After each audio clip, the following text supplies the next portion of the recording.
And now, if you would, let me introduce you to my world record lake trout. Hey folks, do me a favor, practice CPR, catch, photo, and release. The future of fishing is truly in your hands.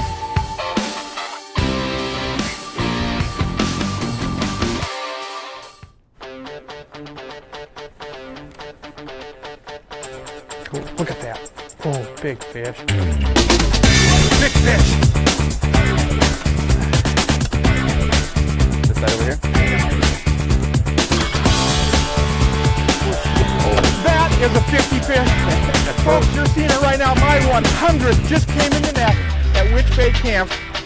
Holy smokes, Rocky. He ate that thing. The summer sun never sets upon the Alaskan pike of the Unoco, in the heart of breathtaking Alaska. Evenings will be shared reliving the battles of monster pike. The Midnight Sun Trophy Pike Hunt is on, aboard the 67-foot luxury houseboat, and you're in command. If you're not, you should be. Contact the Midnight Sun Trophy Pike Adventures by calling 800-440-7453 or email them at mstpa50@gmail.com. Hi everyone, Bob Mehsikomer here for Grant Rods. You know, muskie fishing's a tough deal, and the job's not done till she's in the bag. Well, how do you do that? It's pretty simple. You need big dog rods from Grant Rods. For your next rod, call them at 847-577-0848. Building custom rods since 1983. Thank you.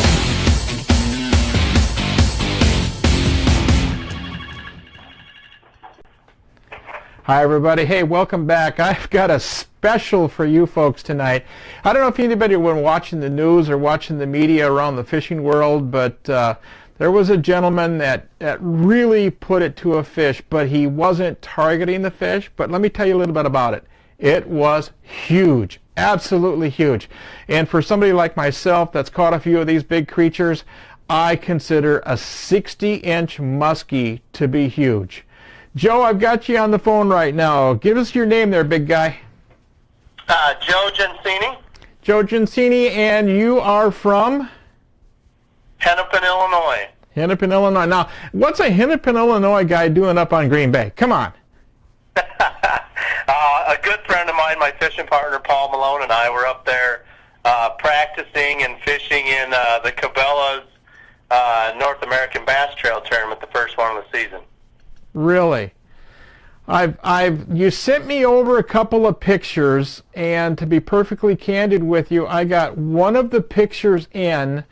Okay. I didn't get enough time to get them both in, but I do want to make sure that our viewers get to see this gorilla. Now, you're going to, as I understand, there's potentially another encounter with our show, possibly next week, where we're going to be able to see a little bit more than a still shot. Is that correct?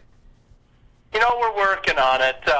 Paul and I have fished together for quite some time and all over the country. And, you know, when we caught this fish, and I say when we caught this fish, we really didn't realize what we had. So first and foremost, we were worried about getting the fish back in the water. We'd battled the fish for over an hour at the time. We were in my bass boat, you know, which really we weren't equipped to handle a fish of this size. So everything happened so quickly, we really didn't get a ton of great pictures. We do have a small video that, quite honestly, probably doesn't depict the best verbiage because we were overwhelmed by the fish, but you know, we're working on it. All we had to capture the moment was our cell phones, and like everybody knows, at times cell phones can outsmart us all. So we're working on it, but needless to say, I mean, it was a catch of my lifetime for sure. Oh, absolutely, no question about it. Tell us a little bit about what happened. Tell us the story, because that's what's so interesting to me. Sure. Well, like so many stories start, you know, Paul's a full-time fishing guide, so Paul spends a lot of time on the water, and me, myself, I run an excavating business, so when we go fishing, 9 times out of 10, he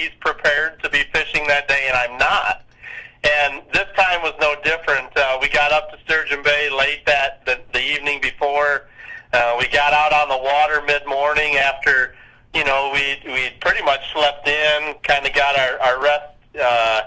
And about 10 o'clock in the morning, we started fishing there in Little Sturgeon Bay. And on my second cast, I hooked into this 60-inch muskie. We were fishing, a traditional kind of pre-spawn, post-spawn spot for smallmouth, a 7 to 10 foot drop. And I was throwing a black hair jig, a little 8-ounce hair jig.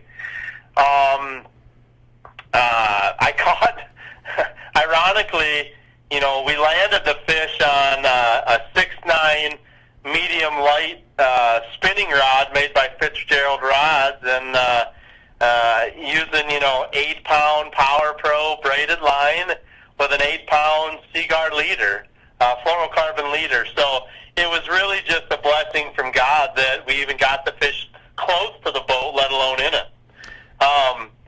Most of the time us bass fishermen, and I would say Paul and I'd be in that category of we'd cut the fish off or break the fish off when we catch the fish. It's time consuming to get one to the boat, and quite honestly, we weren't targeting muskie for sure. We were out there scouting for smallmouth. So I initially, when I hooked the fish, I thought I had a snag. Truthfully, it was pretty windy. I felt the initial bite, which felt just like any other smallmouth bite, and I set the hook. The fish really didn't take off and run with it, so I just felt a lot of weight on the end of the line. And then all of a sudden, obviously the fish did start to run, and she ran back straight out towards the boat to deeper water.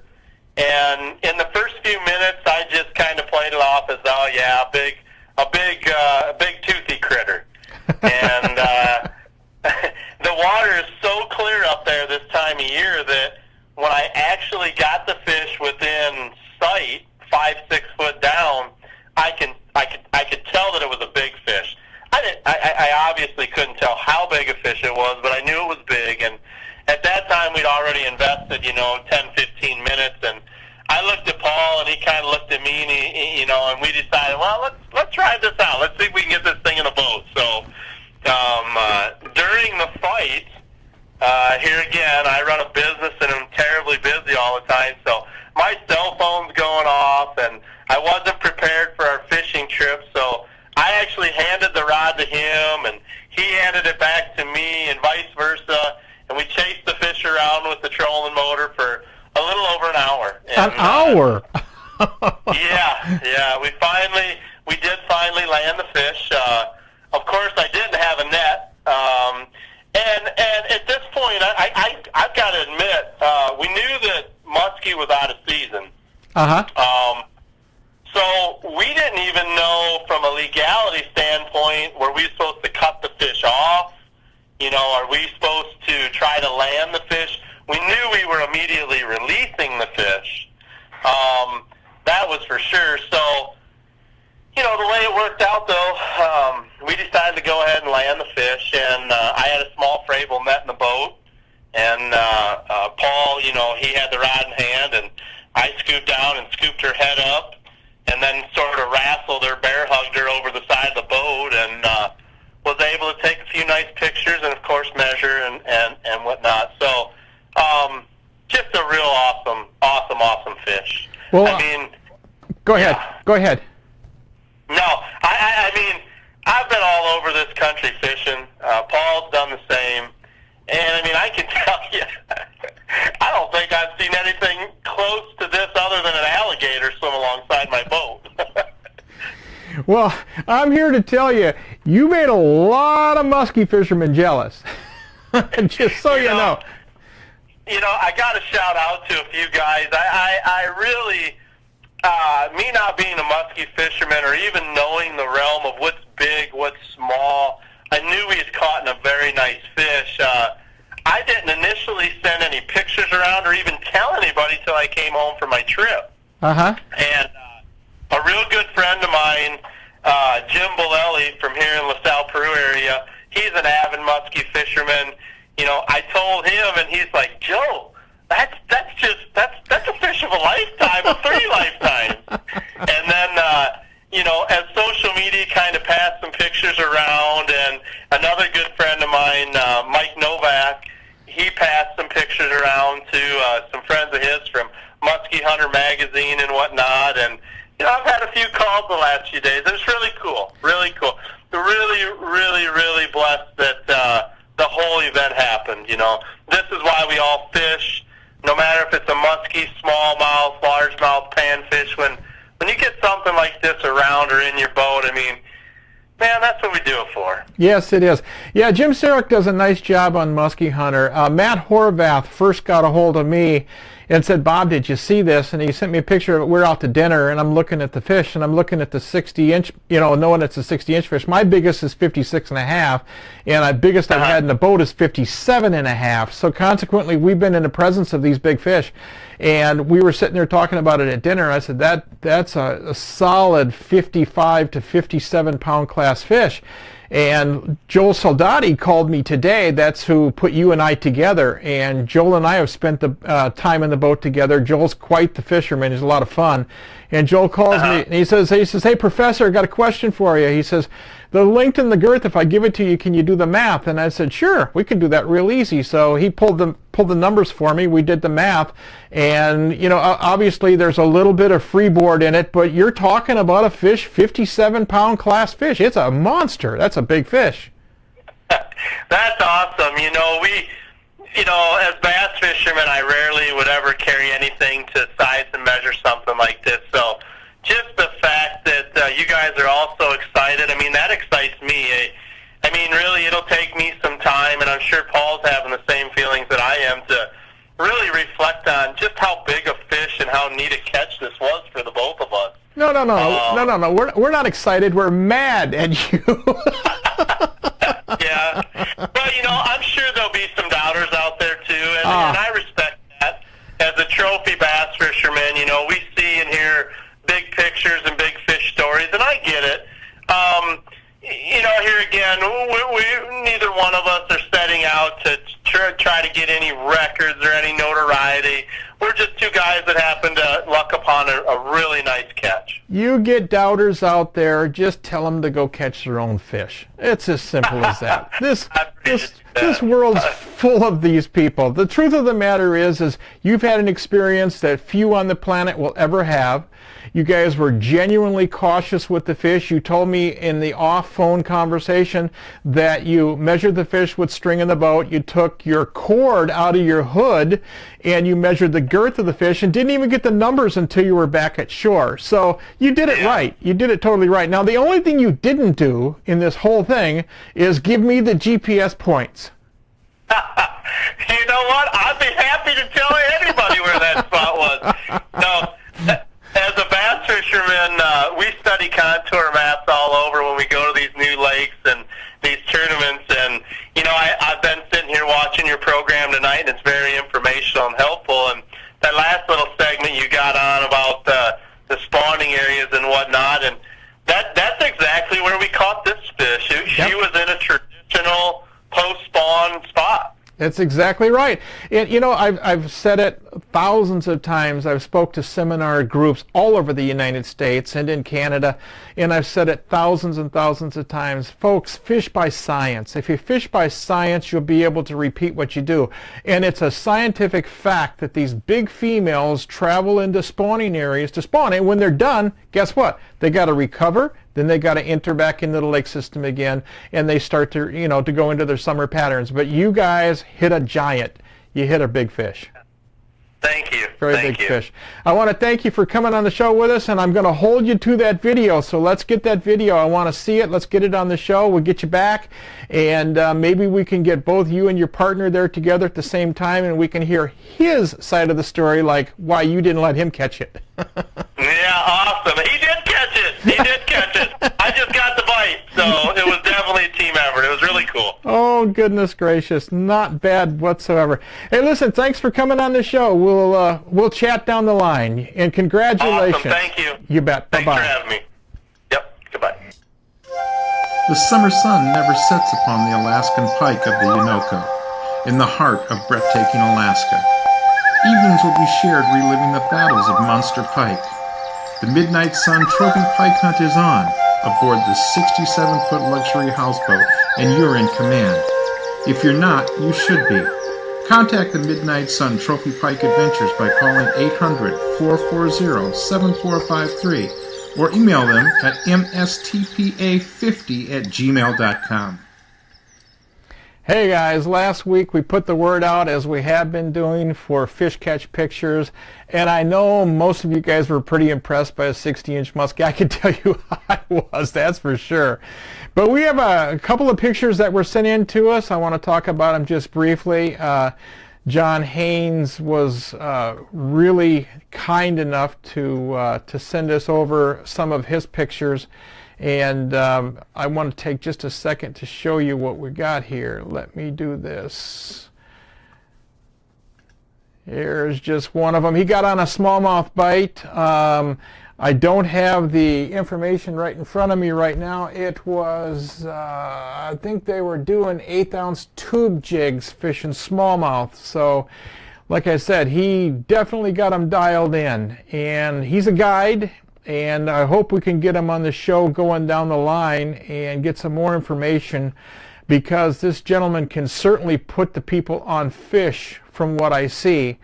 And man, my hat's off to these guys that have the skill sets to do that. Just no ifs, ands, or buts about it. This is Russ Darren, and again, he was out fishing in that extremely cold weather that we had. If you guys remember last weekend, it wasn't exactly a pleasurable event to be on the water, and to pull fish like this, he's talking 5-pound class walleyes in this, I believe, and absolutely incredible. There's another guy that I showed you last week. I just teased you with a little bit of his pictures. He's a good friend of mine from Chicago. He's fished with me before. He's a smallmouth fisherman.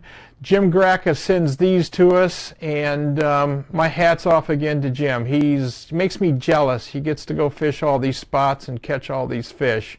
So with that being said, it has been my pleasure to bring you the show tonight. We got a little rough start on it. I'll fix that, and that being said, we had some fun. We talked to Randy up at Osborne Bay, Century Lodge, got to know them a little bit, got to know a little about smallmouth fishery and what we do up there to catch those fish. We got a chance to talk to John about some of the fishing that's going on Sabascong Bay and how you could deal with or cope with some of the elements that are on Sabascong Bay. And then, of course, 60-inch muskies. Who doesn't like 60-inch muskies? I can tell you I do. And it is what it is. Our pictures were pictures, so if you would, folks, tune in next week. We got some guests lined up for you. I got a lady coming on the show. It should be entertaining. I did get a hold of Kevin Goldberg. Kevin Goldberg's going to come on a little bit down the line. I haven't got a chance to get a hold of Scotty Peterson yet. I'll do that this week.